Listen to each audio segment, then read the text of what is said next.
on their home floor last night. The Warriors' big three, they helped Golden State to a 127-100 victory to even the series with Los Angeles. As we say hello to our resident big man, Kendrick Perkins, who is here in studio. But Big Perk, let's talk about their big man, or medium man maybe. Draymond Green, what did you see from him that helped the Warriors? Well, I mean, all the conversation has been around LeBron James and Steph Curry, but the matchup inside the matchup is Draymond Green and Anthony Davis. And Draymond was a no-show in Game 1. In Game 1, Anthony Davis had it his way. That wasn't the results in Game 2. I saw aggressive Draymond Green offensively, looking to attack.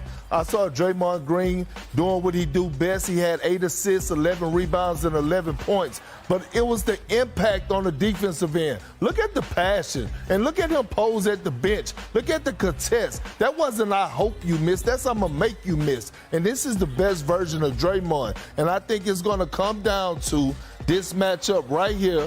What's going to decide who win this series? Is it going to be AD that's going to dominate for the rest of the series, or is Draymond Green going to have him in his back pocket? Because so far we have seen sort of every other game for Anthony Davis. Unfortunately. So is Game 3 going to be the game that he's on? And typically, right, Draymond is the engine that makes the offense go. But last night, that was Steph. He dished out 12 assists. Take a look at this. He had the most he's had in a postgame in nearly a decade. So I want to keep it pushing, though, here, because Draymond Green, he's at the table. Steph, he helps at the table. But when we look back at this, I mean, it was Game 6 Clay that arrived a little bit early here, because take a look at this shot chart from Thompson last night. He went for 30 points. That includes 8 for 11 from deep, his 6th career playoff game with 8 3-pointers. That is the most in NBA history. So I want to bring in my friend and yours, Zach Lowe, into the conversation. Zach, what was going through your mind watching Klay Thompson last night? I was thinking back to the first month of the season when people were nitpicking Clay, saying he doesn't look the same, he's lost a step, he'll never be the same guy. And I remember all that. You know what? We have tape of this. Just roll the tape and I'll let you know what I was thinking about. And I would bet on Klay Thompson. He ended the monologue by saying, forget all the noise. I am going to be the same player again. And that's what you have to love. Klay Thompson is tough as hell. He's a legend. And considering what he went through and what those injuries are, I think he has, from day one, not just in the finals, not just now, exceeded what could be reasonably expected of him based on those injuries. And I'm betting on him to continue exceeding it. So you said so. It's Klay Thompson. It's Klay Thompson. Never doubt Klay Thompson. The man is going to have a big shooting game in every series and multiple big shooting games most likely. And last night, he lit it up. He was the finisher that they needed. And these second half threes, just watch AD. Not quite high enough, AD. First half, he was great. He was coming in, coming out. Second half, he seemed to get a little tired. He wasn't sort of as attentive of where he needed to be. Here he comes. He's about to go dart off that loony pick. AD, too far back, too late. That's Klay freaking Thompson. That is too much space for him. That's a three. And you have to wonder, as this series goes on, all the stuff that AD's got to do defensively, all the space he's got to cover, it's hard to do that over and over again. Big game, Klay Thompson showed up. We've sort of been waiting for the arrival of Klay Thompson in this as we say hello to CJ McCollum, who is with us as an NBA analyst today. I'm curious, CJ, I want to go back just for a second to Steph Curry's 12 assists. You've defended him a whole lot in your career. When he is dishing like that, what makes him so challenging to cover? I think what makes him so challenging to cover is that he's constantly moving, and you're used to him being on and off the ball. And I think the adjustment Steve Kerr made was put the ball in my best player's hands, allow him to make decisions, allow him to be in pick and rolls, allow him to really kind of decide when he wants to shoot and when he wants to pass. And I thought the Lakers tried to dictate the fact that you're not going to beat us. Get down to the paint right here. As you can see, he draws 3 defenders. Looney gets an easy layup. He did a great job of getting downhill. He did a great job of drawing two to him, as you can see right here in this transition play. He takes the open space, and they help out of the strong side corner, which is a cardinal sin, and shows you how deadly he is. And Kerr made a great decision inserting JaMychal Green to the starting lineup, and he delivered, knocking down threes, getting layups around the basket, and showing that we're going to play Draymond at the 5. We're going to take away one of our bigs and allow us to have spacing so Klay and Steph can continue to drive and take open shots and really impact and affect our flow of our offense. And when both of those guys get cooking on the same night, even if it's in different ways, and that spells danger for a whole lot of teams. We've seen it time and time again over the last decade. All right, so somewhere My dad, who texted me to make sure we were leading the show with the Warriors today, is hanging on to every single word of this conversation because they looked great last night. Right.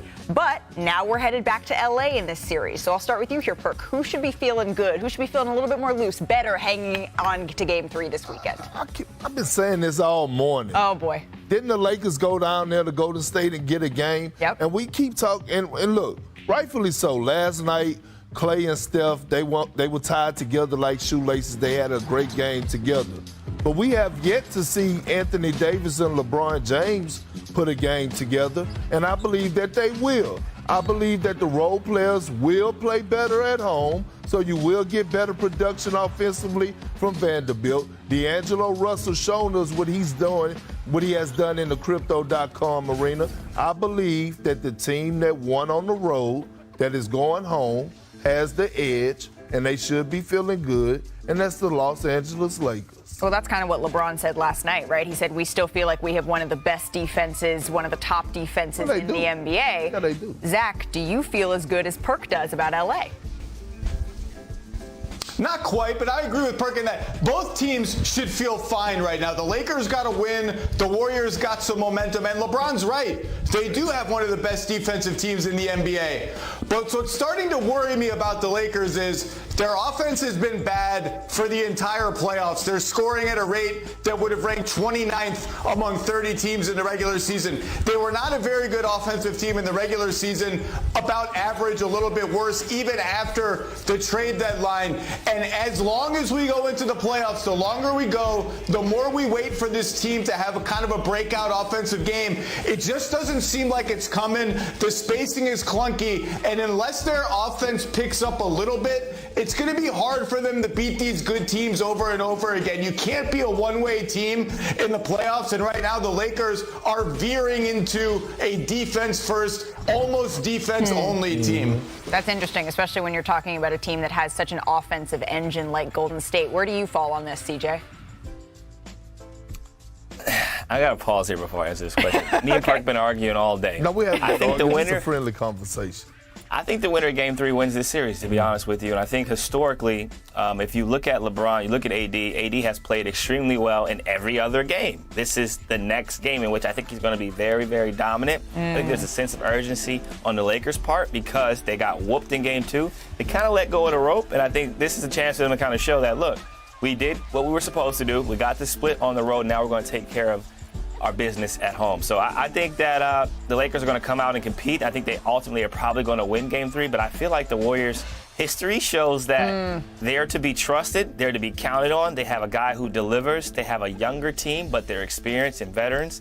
And they have the ultimate advantage of having a Game 7 be at home if it comes down to a Game 7 in this series. Well, I want to know this, and I think I know Zach's answer. I heard CJ answer. I want to hear your answer. My answer? Yes, I'm taking over the host for just this part of the segment. Please do. All right. What's going on? I need to know, AD is 30 years old. Yep. Why do we have to consistently see the up and down? I'm just asking, not 5 games. We just want to see. If I had the answer to that, I would be working for the Lakers medical staff. I wouldn't be sitting up here next to you. You have a great basketball mind, and I'm just trying to see, like, when you're watching it, it's not disturbing to you? Right. Well, but I think last night you mentioned Draymond Green at the top of the show, and when Draymond contested AD's shots, he held him to 1 of 5 on those shots. So it just seems like this is a Rubik's Cube where they just keep tinkering and tinkering and tinkering. And then also health has had such a big thing to do with this for Anthony Davis. And knock on wood, he's been healthy thus far this year. That's wood right there. This is not wood. There we go.